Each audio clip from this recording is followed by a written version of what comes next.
On September 19, 1985, the people of Mexico City were awakened by a powerful earthquake. Within seconds, thousands died and hundreds of thousands became homeless.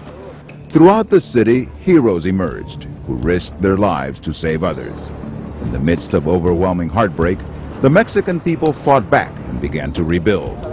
The images of tragedy, courage, and hope touched the people of the Bay Area. This is also their story. This is a story of a gift to neighbors in need. This is the story of Abrazos en Books.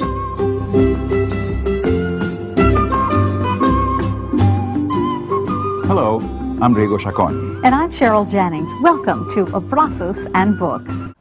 Our journey begins with one of the worst tragedies in the history of this hemisphere, a major earthquake in Mexico City. It struck at a time traditionally set aside in Mexico for celebration. Viva Mexico!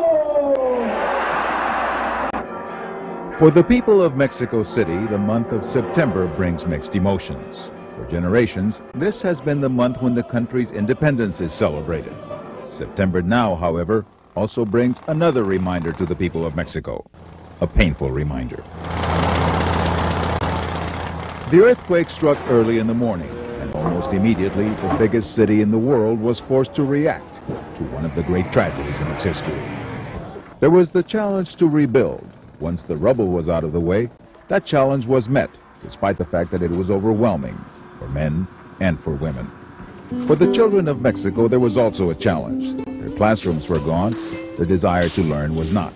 And under very trying conditions, they endured, they persevered.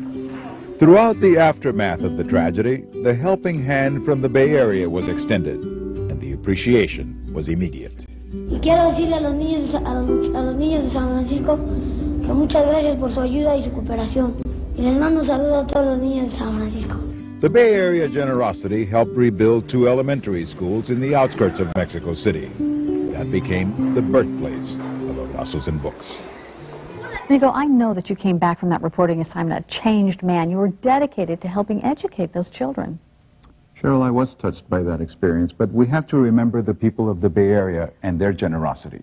Throughout our coverage and our fundraising efforts here at ABC7, we kept receiving donations, hundreds of thousands of dollars. It was amazing. People from all around the Bay Area donated over $300,000 just to rebuild those 2 schools.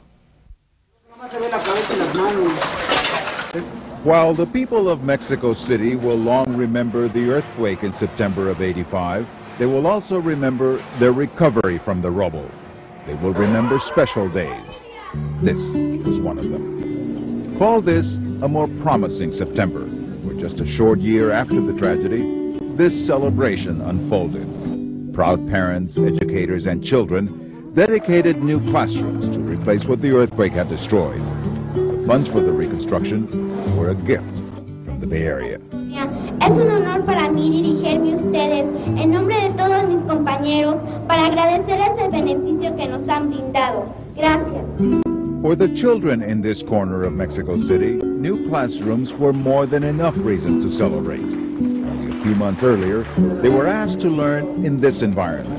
In their new setting, they demonstrated unleashed gratitude. The dedication of the new classrooms brought together the entire community. This man, not scheduled to speak, asked to be on the program. His words of appreciation represented the farm workers in the region. Yo en calidad de representante de los campesinos de esta comunidad, les doy las más sinceras gracias como hermano, como amigo. On behalf of the people whose donations made all this possible, I was asked to speak.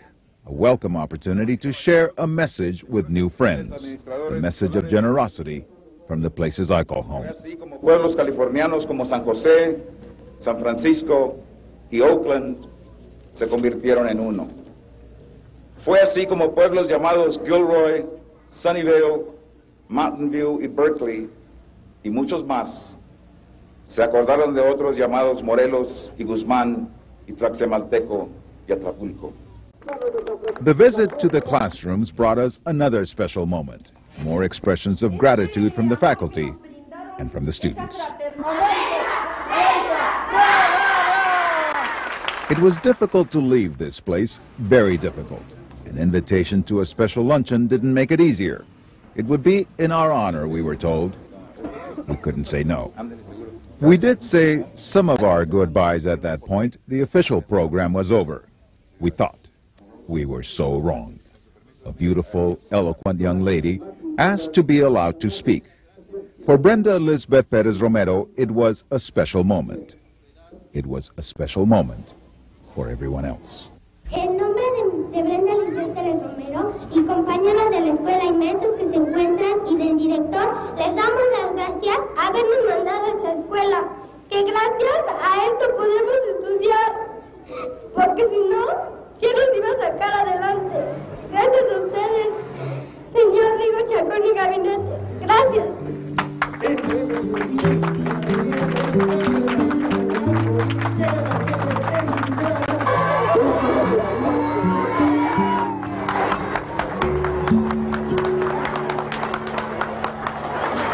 That incredible scene was actually just the beginning for a determined little girl named Brenda.